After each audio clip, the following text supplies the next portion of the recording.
He bleeds potential, a beautiful, agonizing waste. He dances on the precipice of greatness, a perpetual almost, forever sketching masterpieces in the dust. He speaks of symphonies only he can hear, but the notes remain locked in his head, a glittering phantom. The excuse is always polished, gleaming with the sheen of self-deception. The muse was fickle, the stage wasn't set, the world, as always, remained stubbornly, tragically blind. Perhaps it's that childhood friend, forever stuck in the amber of adolescence, or a younger brother, adrift in a sea of unfulfilled promises. Maybe he's the lover whose touch is electric, but whose presence is fleeting, or the father who casts a long shadow of what could have been. Regardless of age, he seems suspended in time, an adult playing dress-up in the costume of a boy. Emotionally volatile, allergic to commitment, forever chasing the phantom of freedom, forever running from the stark reality of responsibility. And God help you, because a foolish, desperate sliver of your soul still clings to the hope that he might, just might, change. Carl Jung, with his profound gaze into the human psyche, christened this pattern Puer Aeternus, the eternal boy. It's an archetype, a primal blueprint etched into the collective unconscious, the man who refuses to take up the mantle of adulthood, forever lingering in the liminal space of transition, eternally poised to begin, yet never truly beginning.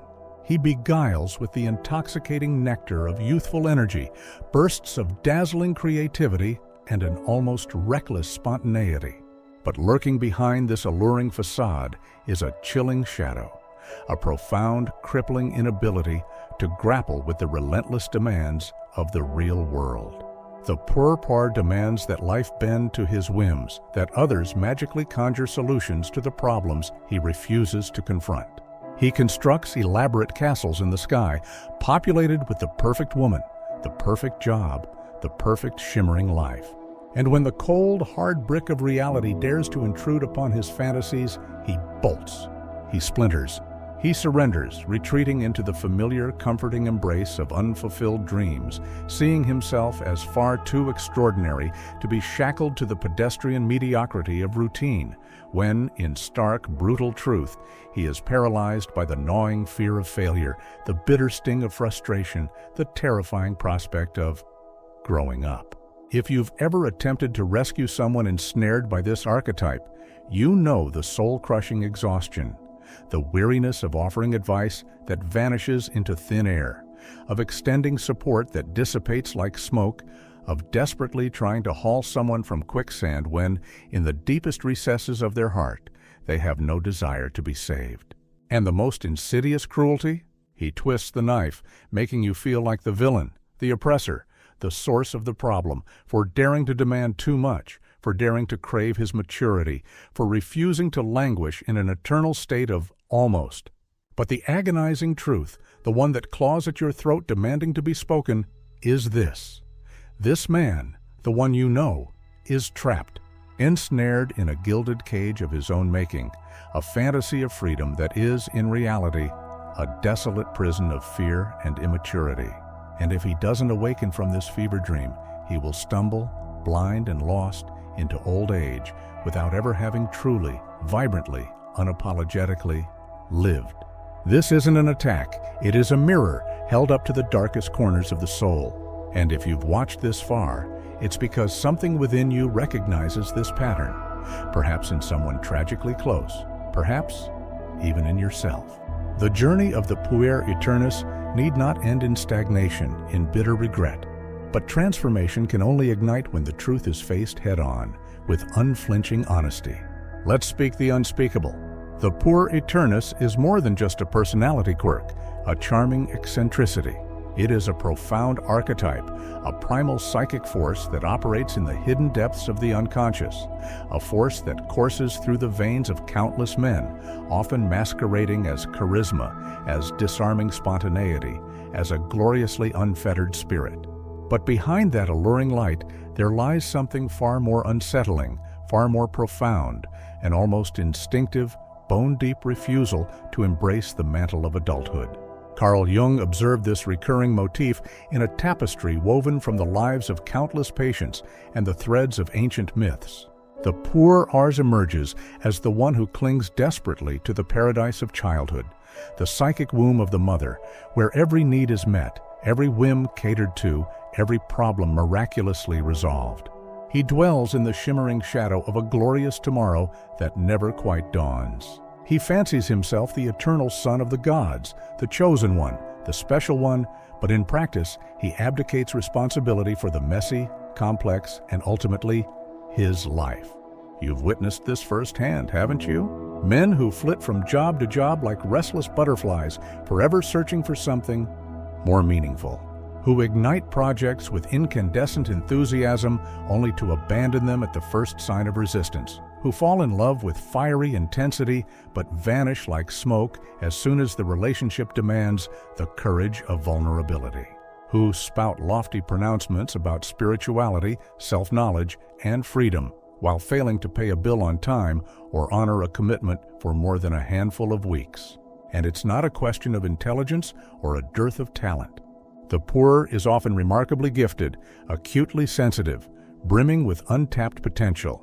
He possesses a vibrant, almost electric connection to creativity, to bursts of inspiration, to the boundless realms of imagination. But it is precisely this gift that becomes his cage, trapping him in the ethereal realm of ideas, allowing him to perpetually evade the weighty demands of reality. He yearns to soar without crafting wings, craves love without the courage of commitment, covets success without the tenacity of effort, demands the rewards of adulthood without paying the agonizing price of maturity. And when the world refuses to deliver this impossible bargain, he erupts in fury. He indicts the system. He condemns his parents. He damns life itself. But never does he turn the accusing finger inward. Jung understood that the Puer Aeternus suffers from a profound disconnect with time. He is forever trapped in a not now, perpetually waiting for some nebulous catalyst to occur first.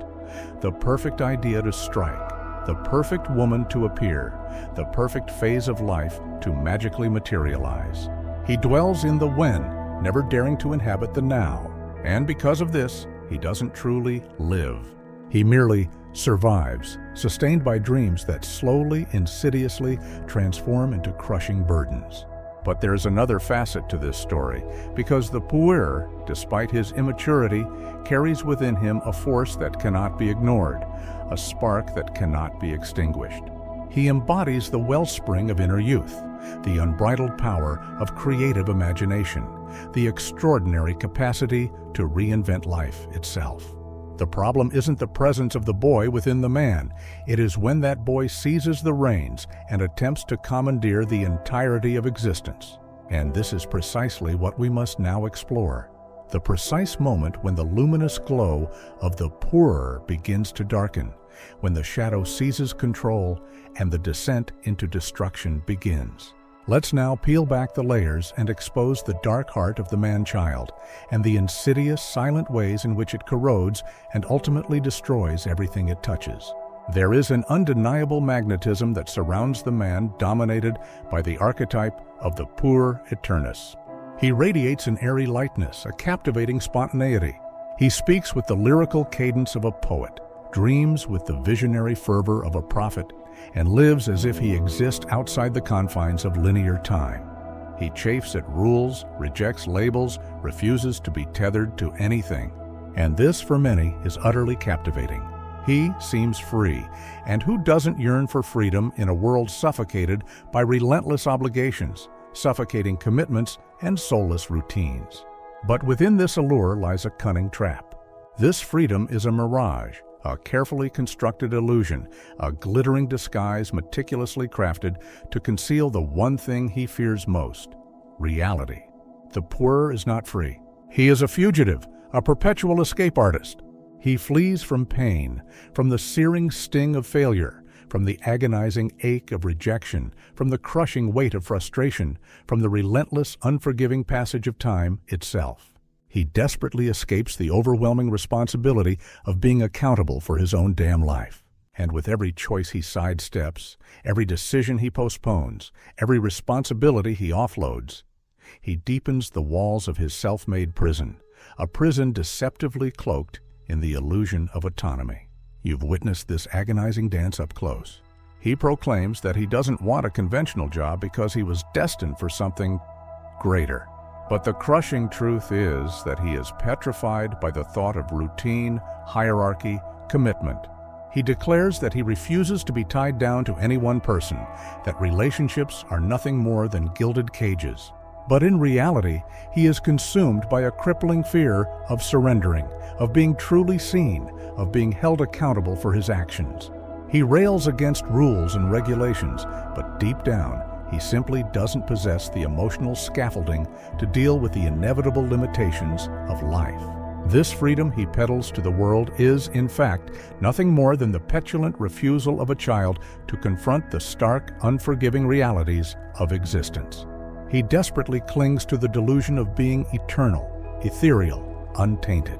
And to maintain this fragile illusion, he must remain in perpetual motion, like a balloon forever buffeted by the capricious winds of fate. But time waits for no one, and the real world, sooner or later, will demand its pound of flesh.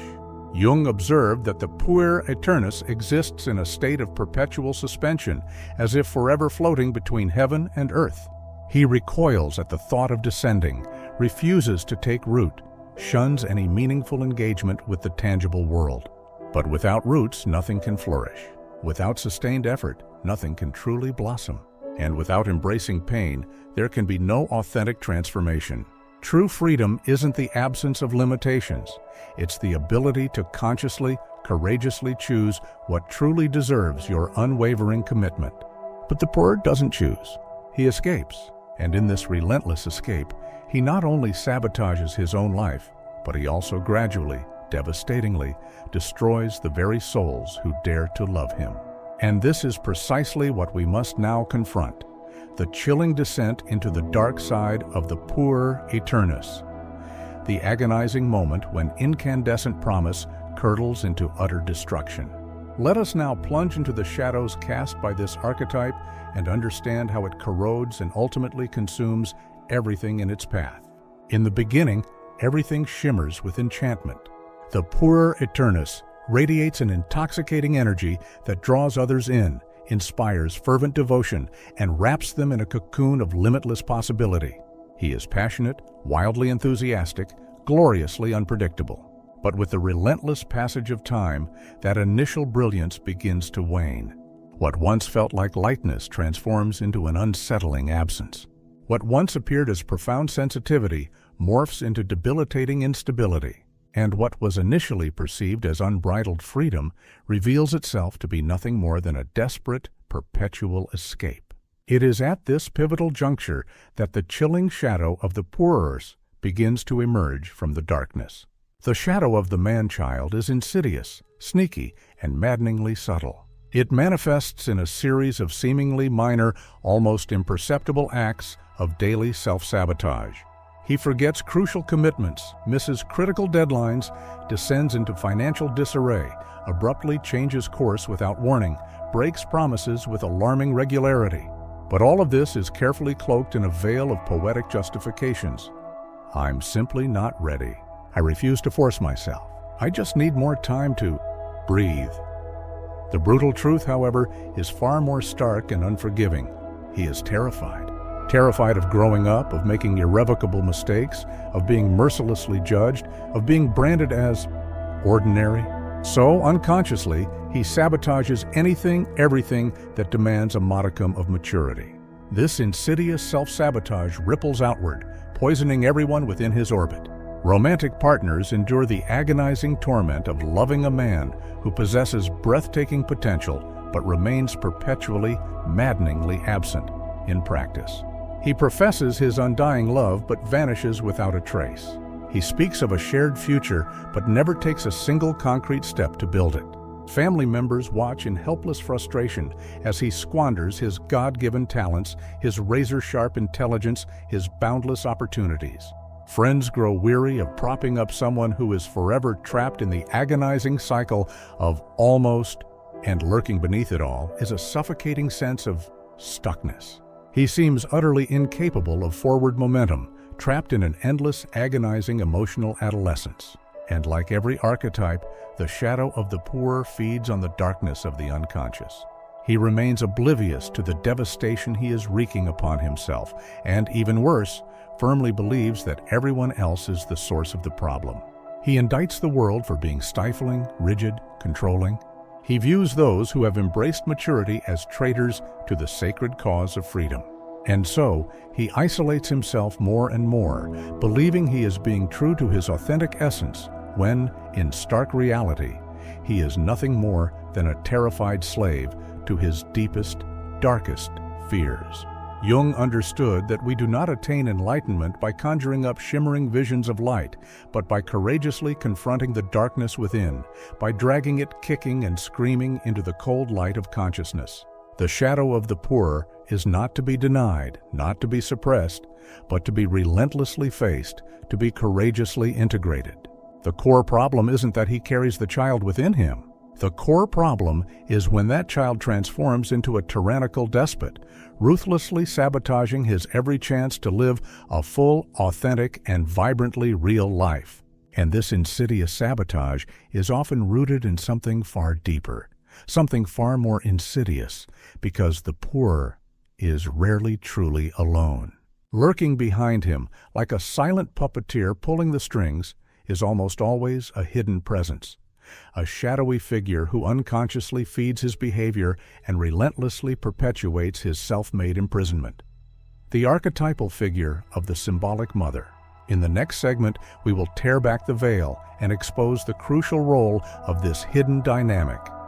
How the psychic dependence on the eternal mother relentlessly infantilizes the Puer, and why severing this toxic bond is the only path to liberation. No Puer Aeternus emerges from a vacuum. Lurking behind almost every man who refuses to embrace the mantle of adulthood, there is a silent, often unseen figure, sometimes overflowing with suffocating love, who fiercely protects him from the harsh realities of the world, but, in doing so, tragically prevents him from ever truly facing it. This figure, in Carl Jung's intricate system of analytical psychology, is known as the archetypal mother. And when her presence becomes excessive, when her influence becomes all-consuming, she transforms into the devouring Great Mother, the one who, instead of nurturing life, ultimately traps it. This mother can be literal, a real, flesh-and-blood, overprotective mother who relentlessly does everything for her precious son, who never allows him to stumble, who always rushes to cushion his falls, who, in her misguided love, unwittingly prevents him from developing the vital capacity for autonomy. Or she can be symbolic, a romantic partner who unconsciously assumes the role of caretaker, a doting grandmother, a benevolent aunt, any feminine figure who relentlessly protects, nourishes, embraces, and often unconsciously demands eternal loyalty in return. The Puer then transforms into a man who seeks in the feminine world not a partner, not an equal, but a surrogate for the mother he never truly psychologically separated from. Someone who inherently understands him without demanding any difficult growth, who unconditionally accepts him without ever confronting his self-destructive patterns, who relentlessly supports him without placing any limits on his escapism. This symbiotic relationship is undeniably comfortable, a warm and inviting psychic womb, but it is also profoundly destructive because it effectively obliterates any need for genuine confrontation with the challenging realities of the world. As long as he is being meticulously cared for, he feels no need to act. He feels no need to make difficult decisions. He feels no need to actually grow. He remains forever trapped in a state of perpetual emotional childhood, endlessly waiting for the women in his life to miraculously resolve the challenges he stubbornly refuses to face. The inevitable, relentless call of adult life. And the symbolic mother is often unwittingly trapped in this insidious game as well. She genuinely believes she is helping, that she is expressing her deepest love. But in reality, she is simply feeding a corrosive cycle of psychic dependency that relentlessly drains the vitality of both individuals. Jung was emphatic, unwavering in his conviction. The greatest tragedy is when the mother refuses to allow the child to be born psychologically. This means that even as the body ages, the psyche remains stunted, immature, perpetually childlike, forever seeking comfort rather than grounding, forever craving external validation rather than cultivating internal strength. This dynamic becomes even more devastatingly serious when the Puer attempts to navigate romantic relationships. He falls in love with dizzying speed, idealizes his partner with blinding intensity, burdens her with impossibly unrealistic expectations, unconsciously expecting her to magically resolve all the internal voids he himself stubbornly refuses to acknowledge. But as soon as the relationship demands depth, requires commitment, or necessitates a shared sense of responsibility, he recoils in horror and bolts. He distances himself emotionally, erecting impenetrable walls. He sabotages the relationship with astonishing ingenuity, or, even worse, he lays the blame squarely at the feet of the other person, because deep down, he never truly sought a partner. He yearned for a mother masquerading as a lover. Shattering this insidious dynamic requires pain. It necessitates separation. It demands the courage to sever the psychic cord that binds him to his infantilizing past. But it is precisely this rupture, this agonizing severing, that ignites the arduous but ultimately liberating process of individuation. Growing hurts, there is no denying that. But clinging to the illusion of childhood hurts far, far more. And it is precisely this transformative process that we will now explore. The arduous but ultimately rewarding path to authentic maturity, and the inevitable price that must be paid for finally relinquishing the false comforts of psychic childhood. It is time to confront the painful process of metamorphosis, to understand how the Puer can finally cease his desperate flight from reality and begin to build his own internal scaffolding, his own enduring, resilient, and ultimately his foundation. There comes a moment, a devastating reckoning, when the carefully constructed disguise begins to crumble, when the shimmering facade of endless possibility begins to crack and fissure. Unfulfilled dreams weigh him down like lead shackles. Failed relationships leave gaping, festering wounds. Life, once perceived as an endless vista of limitless potential, begins to shrink, to narrow, to close in. And it is then, in the cold, unforgiving light of reality, that the man who remains enslaved to the dominion of the Puer Aeternus is forced to confront his reflection in the mirror and ask, with a tremor of dawning terror in his voice, "How long can I continue to live as if I possess all the time in the world?" This is the breaking point, the excruciating moment when the agonizing pain of remaining forever immature finally outweighs the suffocating fear of growing up. But those who naively believe that maturing is a smooth, linear process are tragically mistaken. Jung did not mince words in describing this harrowing path. He declared that individuation, the profoundly challenging process by which a human being becomes their authentic self, is akin to a psychic birth. And like any birth, it is a harrowing crucible forged from pain, blood, and the symbolic death of the old self. The first and perhaps most agonizing step is to confront the complete and utter collapse of cherished fantasies. It is to truly internalize the brutal truth that life will not wait for you to be ready, that there is no such thing as the perfect moment, that no white knight will magically appear to rescue you from your self-made prison. It is to finally recognize that the real world is not a hostile battleground, but rather the only stage where something authentic, something meaningful, something true can actually transpire. That growing up is not a betrayal of your inherent essence, but rather the arduous process of building it, of sculpting it, of fiercely claiming it. But to achieve this profound transformation, one must first mourn. The agonizing mourning of the idealized boy he once believed himself to be. The bitter mourning of the imagined life he so desperately clung to. The devastating mourning of the glittering promises that were never kept. And above all else, the agonizing mourning of the death of the symbolic mother, the severing of the cord. Killing the boy within does not mean suffocating your creativity, extinguishing your lightness, or silencing the dreaming soul that yearns to soar. It simply means no longer weaponizing him as a convenient excuse to escape the difficult, often messy realities of life. It is allowing the boy to continue existing, to continue to inspire, but now under the strong, steady leadership of the mature, integrated man. Maturity demands construction. It requires structure. It necessitates unwavering consistency. It means learning to say no, even when it feels easier to simply escape. Committing to a chosen path, even when every fiber of your being craves the illusion of boundless freedom. Working with steadfast focus, even when inspiration stubbornly refuses to strike. Being present in a relationship, even when the initial idealization has crumbled, revealing the raw, imperfect humanity beneath. It means trading the fleeting ecstasy of the new for the transformative power of enduring continuity. And herein lies the elusive secret. When the Puer is finally integrated into the adult man, he does not simply vanish into the ether. He transforms, he evolves, he finds his rightful place. He becomes the potent source of creativity, the wellspring of visionary insight, the conduit of intuitive wisdom. But now his power is channeled, his energy is harnessed by a mature, resilient psyche, capable of navigating the complexities of the world, of acting decisively, of loving fiercely, of being fully present. This is true rebirth. The agonizing moment when the eternal boy finally ceases his desperate flight from reality and begins to courageously build with it, not against it. But this arduous process is not easy, and it does not simply happen spontaneously.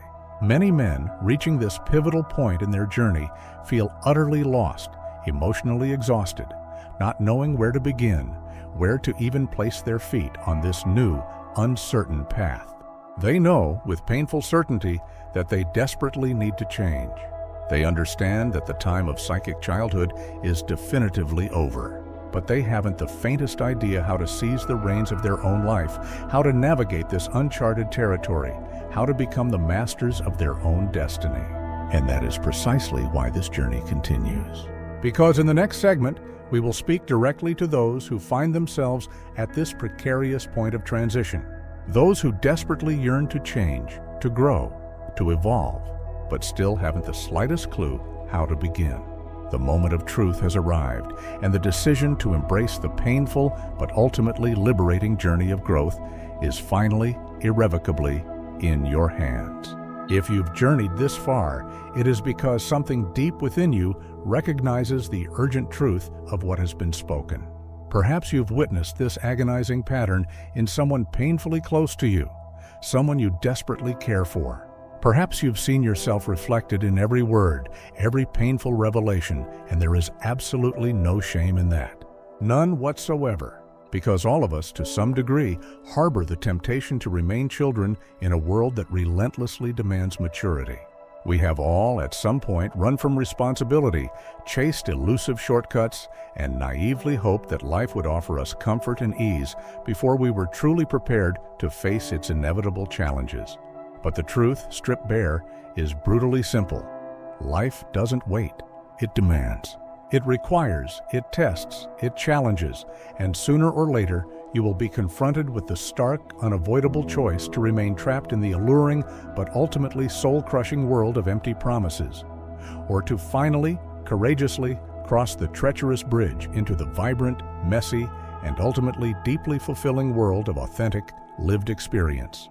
And this crossing is only possible when you consciously choose to grow. Not when you feel like it, not when everything is perfectly aligned, not when the stars magically align in your favor, but when you decide with unwavering courage that it is finally, irrevocably, time to stop running away from yourself. Jung understood that the person who shrinks from confronting their inner demons will be eternally condemned to encounter them at every turn of life. The Puer Aeternus is one of those insidious demons, one that cleverly hides beneath seductive masks. The allure of freedom, the pursuit of authenticity, the mantle of the misunderstood genius. But in practice relentlessly corrodes your roots, prevents any solid construction, and ultimately condemns you to a life of agonizing almost. It will not simply vanish on its own accord. You must actively face it, consciously acknowledge it, courageously integrate it, and above all else, choose to be greater, stronger, more resilient than it. Maturity is born in the moment you stop waiting for someone to come and rescue you and begin the arduous but ultimately liberating process of saving yourself. When you finally understand that responsibility is not a prison, but rather the winding path to authentic power. When you realize that true freedom isn't doing whatever you impulsively want, but rather possessing the internal fortitude, the unwavering discipline, and the clear-eyed vision to choose what is fundamentally necessary to create a life of enduring meaning. And now, I want to hear from you. Which aspect of this exploration resonated most deeply within you? What insights pierced through the darkness and illuminated a path forward? Be brutally honest with yourself and with others. Sometimes simply articulating your inner truth is the crucial first step towards giving shape to the formless emotions swirling within. And if this message has sparked a glimmer of self-reflection, please share it with someone else who desperately needs to hear it. Someone who is trapped in the same agonizing cycle and may not even realize the depths of their own self-made imprisonment. And remember, the journey doesn't end here. The next step is as critical as this one. It will illuminate another essential piece of this intricate puzzle, revealing hidden connections, challenging deeply ingrained assumptions, and ultimately guiding you closer to the authentic self that yearns to be born. Keep watching, keep questioning, keep digging deeper. It may sting, it may shatter, it may even feel at times like you're tearing yourself apart. But it will ultimately liberate you from the shackles of the past, freeing you to embrace the radiant possibilities of the future. And in the end, that is all that truly matters. Real, lasting freedom. The freedom to be unapologetically, authentically you. The unlived life is a slow, agonizing burn,